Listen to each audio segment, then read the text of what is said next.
my senses.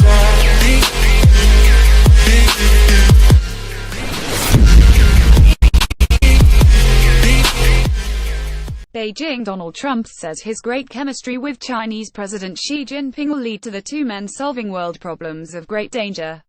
"I believe we can solve almost all of them, and probably all of them," Mr. Trump said on Thursday. Donald Trump strolls with Xi Jinping during a welcome ceremony outside the Great Hall of the People in Beijing, China, on Thursday. Photo Bloomberg. He also said previous American administrations, not China, were to blame for the very unfair trade imbalance between China and the U.S., after an official welcome with a military parade on Tiananmen Square and a meeting with Mr. Trump to discuss North Korea and trade. Mr. Xi said the two men had reached many common understandings. "Cooperation is the only viable choice," Mr. Xi said in the Great Hall of the People.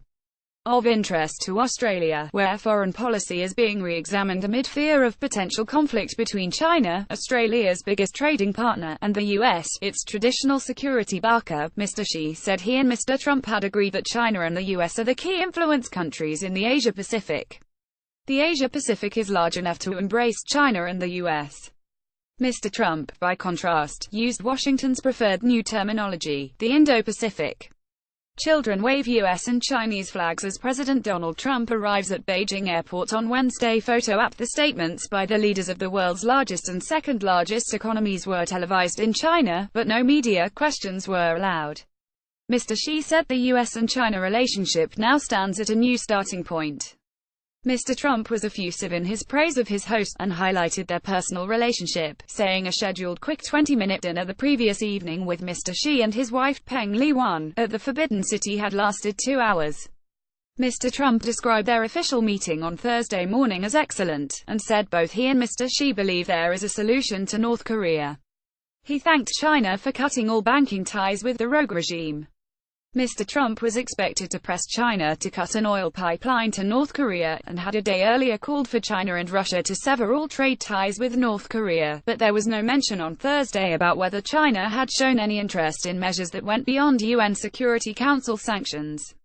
This week China posted the second highest monthly trade surplus with the US on record, at $26.6 billion.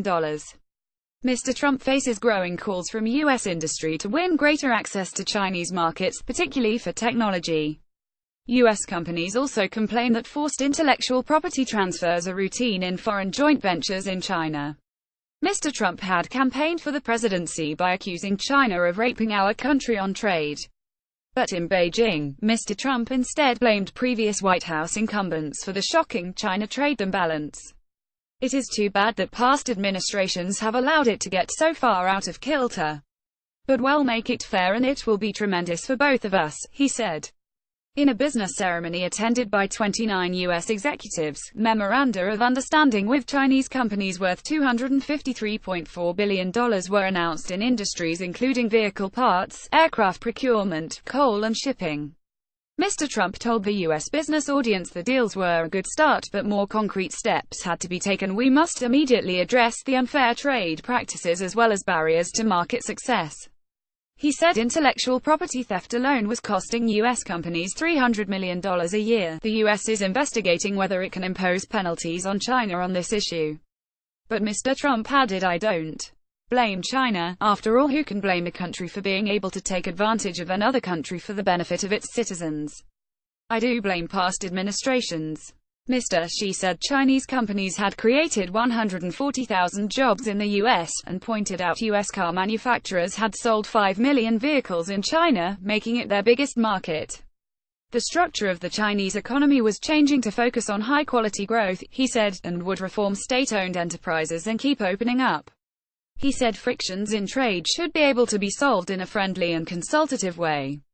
Mr. Trump's son-in-law, Jared Kushner, seen by foreign policy observers as more enthusiastic about the Chinese economic relationship than China hawks who had previously urged Mr. Trump to slap steep tariffs on Chinese goods, has accompanied him to Beijing. Mr. Trump made a single reference to individual rights and the rule of law in his final address on the day.